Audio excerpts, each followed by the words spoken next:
হরে কৃষ্ণা। রাধে রাধে বন্ধুরা, আমাদের বৃন্দাবন বেঙ্গলি ব্লকে আমি শুক্লা আপনাদের সকলকে জানাই সুস্বাগতম। তো আমরা এখন বন্ধুরা রয়েছি বাঁকুড়াতে বাপের বাড়িতে। হঠাৎ করে আমরা এসেছি উল্টো রথের আগের দিন। তো আমাদের এখানে মানে ওয়েদারটা বৃন্দাবনের তুলনায় অনেক ঠান্ডা, প্রায় দিনই বৃষ্টি হচ্ছে। কালকে ছিল উল্টো রথযাত্রা। তো আজকে হলো বন্ধুরা দেবশয়নী একাদশী, এটা হলো আষাঢ় মাসের শুক্লপক্ষের একাদশী। আপনারা সকলে সুন্দর করে পালন করবেন। এবারে তো আগে দেওয়া হয়নি আমার ভিডিওটা, তো আজকে একাদশী মাহাত্ম্য পাঠ করে আপনাদেরকে শোনাবো। তো আজকের দিনে বন্ধুরা একাদশী মাহাত্ম্য পাঠ করলে বা শ্রবণ করলে অনেক ভালো, সর্বপাপ থেকে মুক্ত হওয়া যায়।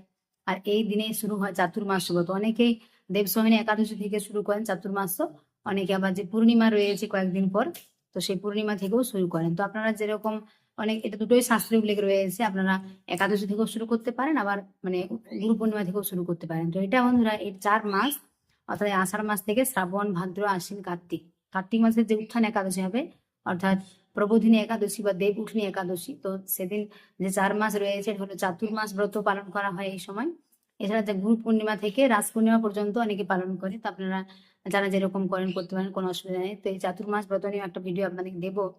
তো দেখুন বন্ধুরা, যারা একাদশী এখনো শুরু করেনি অবশ্যই শুরু করবেন, কারণ একাদশী হলো ভগবান শ্রীকৃষ্ণের সব থেকে প্রিয় ব্রত। আর আজকে হলো পুরী জগন্নাথ মন্দিরে ভগবানের স্বর্ণবেশ হয়, আপনারা ভিডিও দেখতে পারবেন। আর আমরা বাঁকুড়াতেও যে আমাদের জগন্নাথ মন্দির রয়েছে, আমরা সেখানেও যাবো, আপনাদের দর্শন করাবো। ধীরে ধীরে ভিডিওগুলো দেবো। উল্টো রথের সুন্দর ভিডিও তুলেছি, সেটাও পরে আপনাদের দেখাবো। আজকের দিনে বন্ধুরা আপনারা বেশি করে হরিনাম জপ করবেন, ভগবানের মন্দিরে যাবেন, শাস্ত্র অধ্যয়ন করবেন, তুলসী মহারানীর সেবা করবেন, হ্যাঁ, তারপর মন্দির পরিক্রমা করবেন। হ্যাঁ, এছাড়াও আপনারা মানে যত বেশি করে হরিনাম জপ করতেন ততই ভালো। আর যাদের বাড়িতে ভাগবতম রয়েছে বা শ্রীমদ্ ভগবত গীতা রয়েছে, আপনারা অধ্যয়ন করতে পারেন। তো এই দিনে বন্ধুরা রয়েছে পঞ্চশস্য পালন। আপনাদেরকে আমরা প্রতিবারে বলে থাকি যে ধান, গম, যব, সরিষা, তিল এগুলো হলো পঞ্চশস্য। তো পঞ্চশস্য পালন রয়েছে। আর একাদশী যে অনুকল্প প্রসাদ রয়েছে, অর্থাৎ সাবুদানার খিচুড়ি, সাবুদানার পোলাও, বা আলু সবজি করতে পারেন, কাঁচা কলা, পেঁপে, কুমড়ো এগুলো সবজি, বাদাম সেদ্ধ, বাদামের ঘুগনি, আলুর চিপস, তারপর কাজু বাদাম, কাঠবাদাম, কিশমিশ, এগুলো অনেক কিছু পাওয়া যায়, ফল, কলা, আম পাকা, মানে এরকম। তো এবার এইসব ভগবানকে ভোগ নিবেদন করে একাদশীর প্রসাদ পেতে পারবেন। আর আপনাদেরকে লাস্টে বন্ধুরা পালন টাইমটাও বলবো। তো এখন আপনাদেরকে যে দেবশয়নী একাদশীর যে মাহাত্ম্য কথা সেটা বলবো। হইব রাধে রাধে। দেখুন, আষাঢ় শুক্লপক্ষিয়া শয়নী একাদশী ভবিষ্যত্তর পুরাণে যুধিষ্ঠির শ্রীকৃষ্ণ সংবাদে তথা না ব্রহ্মানারদ সংবাদে আষাঢ় মাসে শুক্লপক্ষিয়া একাদশী শয়ন বা পদ্মা একাদশী নামে অভিহিত। শ্রী যুধিষ্ঠির শ্রীকৃষ্ণকে প্রশ্ন করলেন, আষাঢ় মাসের শুক্লপক্ষিয়া একাদশীর নাম কি, কিভাবে এই ব্রত পালন করতে হয়? তদুত্তরে শ্রীকৃষ্ণ বলেছিলেন, হে রাজন, এক সময় দেবর্ষি নারদ ব্রহ্মার নিকট ঠিক একই প্রকার প্রশ্ন করেছিলেন। তদুত্তরে ব্রহ্মা নারদকে যে কাহিনী বলেছিলেন তাই শ্রবণ করুন। এই সংসারে একাদশীর ন্যায় পবিত্র ব্রত আর কিছু নাই। এই বিষ্ণু ব্রত পালনে সকল পাপ দূরীভূত হয়। যে ব্যক্তি এই ব্রত পালন করে না, সে নরাধম, তাকে নিরয়গামী অবশ্যই হতে হয়। ভক্তগণ ভগবান শ্রীকৃষ্ণের বিধিবিধানের জন্য এই ব্রত পালন করে থাকেন। পুরাকালে সূর্যবংশে প্রবল প্রতাপশালী সত্যপ্রতিজ্ঞ মান্ধাতা নামে এক নৃপতি বাস করতেন। তিনি তার প্রজাদের নিজ পুত্রের ন্যায় স্নেহ করতেন।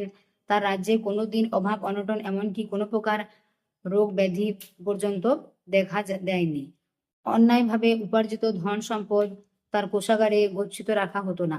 এইরূপ ভাবে বহু বছর অতিবাহিত হওয়ার সত্ত্বেও দৈব বিড়ম্বনা বশত কোনো অজ্ঞাত পাপকর্ম ফলে ওই রাজার রাজ্যে 3 বর্ষাকাল অনাবৃষ্টি দেখা দিল। ক্ষুধার জ্বালায় প্রপীড়িত প্রজাগণ বড় উদ্বিগ্ন হয়ে পড়ল। অন্ন অভাবে পূজা পার্বণ, ধর্ম, কর্ম, যাগ যজ্ঞাদি শুভকর্ম সব লোপ পেয়ে গেল। হাহাকারগ্রস্ত প্রজাগণ রাজার রাজদরবারে উপস্থিত হয়ে বলতে লাগলো, হে রাজন, কৃপাপূর্বক আমাদের 2-4টি বাক্য অবধান করুন। শাস্ত্রে জলকে নীর বলা হয়। জলেতে ভগবান অয়ন অর্থাৎ বাস করেন, সেই জন্য ভগবানের আরেক নাম নারায়ণ। তিনি সর্বব্যাপী মেঘরূপে অবস্থান করেন। বায়ু বর্ষণ করে অন্ন উৎপাদন, অন্ন থেকে প্রজা উদ্ভব, সেই অন্ন অভাবে প্রজাগণ মৃত্যুমুখে পতিত প্রায়। হে নৃপশ্রেষ্ঠ, এমন কোনো উপায় করুন যার দ্বারা প্রজাগণ সুখে শান্তিতে বাস করতে পারে। তদুত্তরে রাজা বললেন, তোমাদের বাক্য সত্য। শাস্ত্রে অন্নকে ব্রহ্মময় বলা হয়। অন্ন হতে সমস্ত জীব ও সমস্ত সংসার উদ্ভূত। এ বিষয়ে পুরাণে বিস্তৃতভাবে বর্ণিত আছে। রাজা ধর্মাচরণ প্রজার মঙ্গল এবং অধর্মাচরণে অমঙ্গল সাধিত হয়, তা আমি জানি। আমি ন্যায়পরায়ণ, অন্যায়কে কখনো প্রশ্রয় দেই নাই। স্বধর্ম অনুষ্ঠানাদিতে কখনো দ্বিধাবোধ করি না। তথাপি কেন আমার রাজ্যে এই দুরবস্থা দেখা দিয়েছে আমাকে অনুসন্ধান করতে হবে। রাজা এইরূপ চিন্তা করে কিছু মুখ্য ব্যক্তি ও কতিপয় অন্তরঙ্গ সঙ্গীদের নিয়ে কোনো এক গভীরে বনে প্রবেশ করলেন। তথায় রাজা কিছু বিশিষ্ট তপস্বীগণের আশ্রম দেখতে পেলেন। দৈবানুগ্রহে রাজা মান্ধাতা আশ্রমের ঋষিকে প্রণাম করলেন। রাজা করজোড়ে অভিবাদন জ্ঞাপন করলে ঋষি রাজাকে আশীর্বাদ করে বললেন, আপনার প্রজাগণ সুখে আছে তো? রাজ্যে কোনো অশান্তি নেই তো? তখন রাজা বললেন, হে মুনিশ্রেষ্ঠ, ধর্মানুসারে আমি রাজ্য পরিপালন করছি।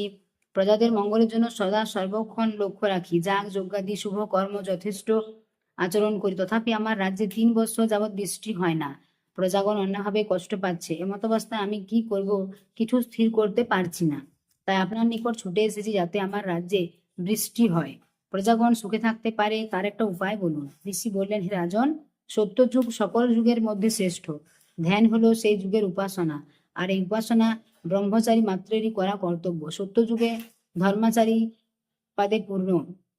হে রাজন, আপনার এই রাজ্যে কোনো এক ব্রাহ্মণেতর শূদ্র তপস্যা করছে, তার এই অনধিকার চর্চার ফলে আপনার এই রাজ্যে অনাবৃষ্টি দেখা দিয়েছে। সুতরাং তাকে বধ করবার চেষ্টা করুন। রাজা বললেন, হে মুনিবর, তপস্যাকারী নিরপরাধযুক্ত ব্যক্তিকে বধ করা আমার পক্ষে সম্ভব কি করে হবে? আপনি আমার নিকট সহজসাধ্য অন্য কোনো ধর্মোপদেশ প্রদান করুন। ঋষি বললেন, যদি আপনি তাই মনে করেন তবে আষাঢ় মাসে শুক্লপক্ষিয়া শয়ন একাদশী ব্রত পালন করুন।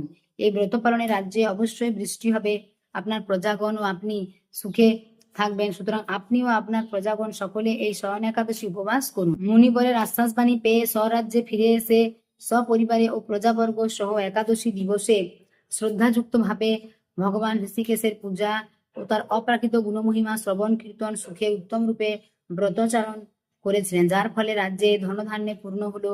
চাতুর্মাস্য ব্রতকালে ভগবান অনন্ত শয্যায় শয়ন করেন। ওই 4 মাস কাল ভাগবত কথা শ্রবণ করতে হয়।